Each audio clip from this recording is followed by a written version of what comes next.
What's going on, everybody? Matt Malatesta here, VYPE Media. We are in the coach's corner with Danny Engel.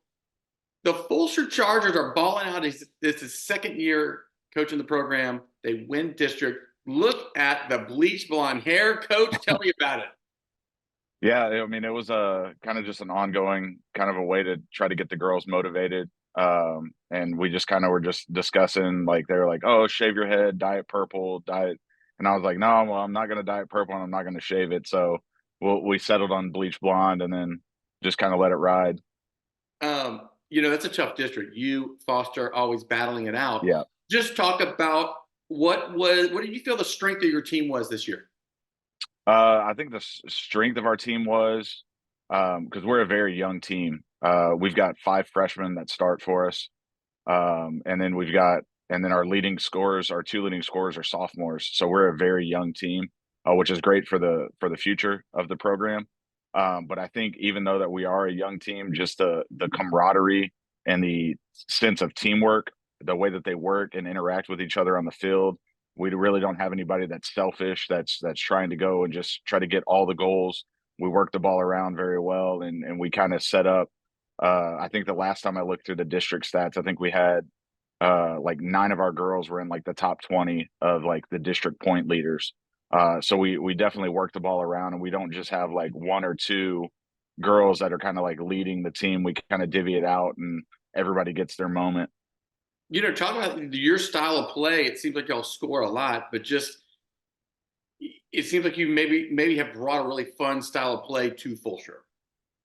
Yeah, I think it's more of trying to figure out what kind of works best for the group of girls or the group of the players that you have, whether you're on the boys' side or the girls' side, and trying to move people around. And that's what I tell them all the time is when we come to tryouts and we get look, you might have played defense your entire life, but we might have a solid core defense. And if you might step up to play like a midfield role or like a holding mid spot, and you're going to be more beneficial there, like don't be so close minded on the fact of like, oh, I only play defense or I only play offense. Just kind of give it some time and kind of work around and work into the system. And I'm going to try to set you up for success as best I can. What I love about Fulshear is it seems like a culture, like a swaggy culture over there, and y'all win everything. Yeah. Just talk about what it was like coming over there and kind of, or you probably got hired to fit into that culture. Just talk about your culture aligned with the Fulshear culture.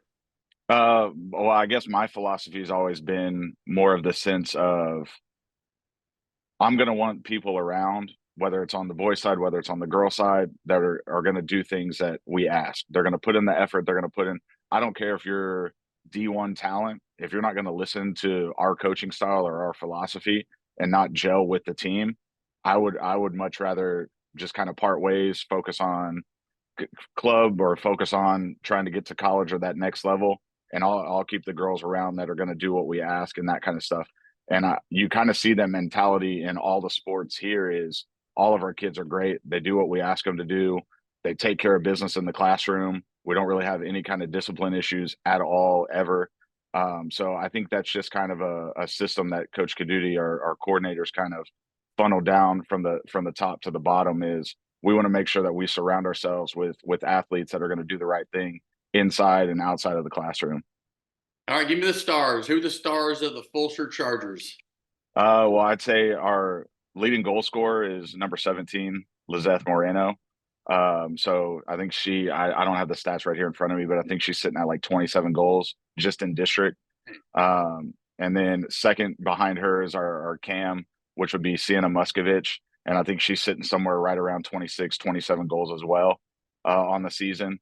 And then, like I said, we've got a very solid defense. We've got 2 center backs, Lauren Pelletier and Cadence Mason, that kind of lock down the mid or the defense for us on that back line. And like I said, we're a very young team, so that's great for us in the future. We're only graduating 3 this year, so I mean we're gonna. I think we have 16 or 17 returning. So I mean we're just kind of building up for the future.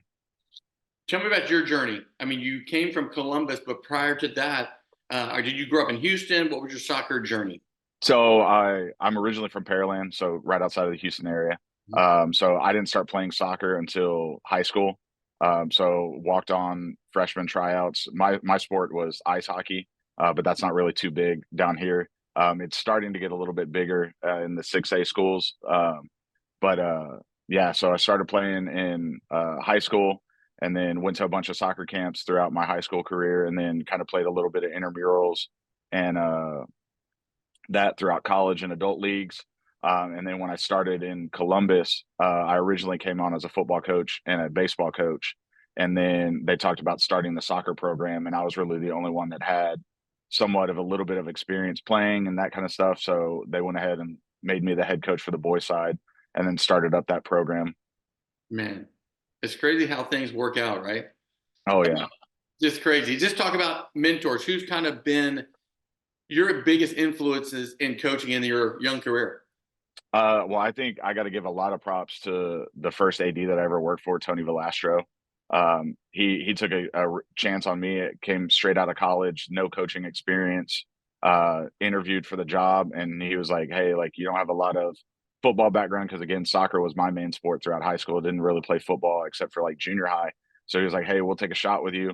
So and him and then our DC at the time, Rusty Cawthorn, they just kind of set that mentality of like, hey, like if you're the best athlete, but you're not doing what we ask you to do, the door's right there. Like we're going to keep athletes that do what we ask. And then the current AD that's over there right now, Matt Schobel, uh, again, he's been there for, I think this is his fourth year as the AD and the head coach over there.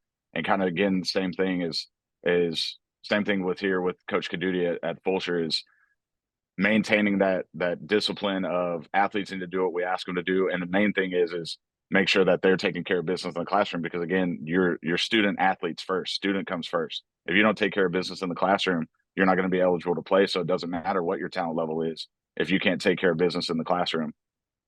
Well, I love it, man. Fulshear Chargers. Watch them in Class 5A, Region 3. Now we're moving up to 6, baby. We're moving up to Yes, sir. 6. But hey, what I love is young coach plus a young team. They don't care who they're playing against. It looks like, y'all are just playing a frantic pace of soccer that is kind of positionless. And I don't know that much about soccer, but it's like you can score from any part of the field, which is super exciting also.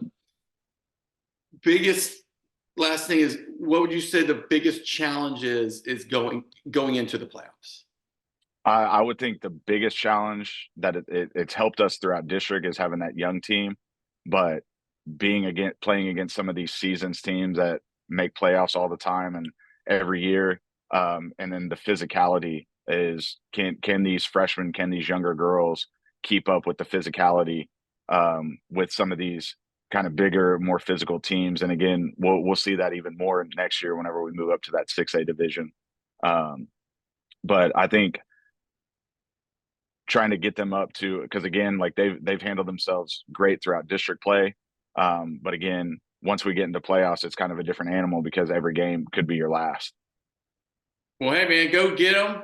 Danny Engel of Fulshear High School, the girls soccer team. Man, y'all gonna be around for a minute because y'all are super young with your own coach. Yeah. This is Matt with VYPE. We'll see y'all at the games.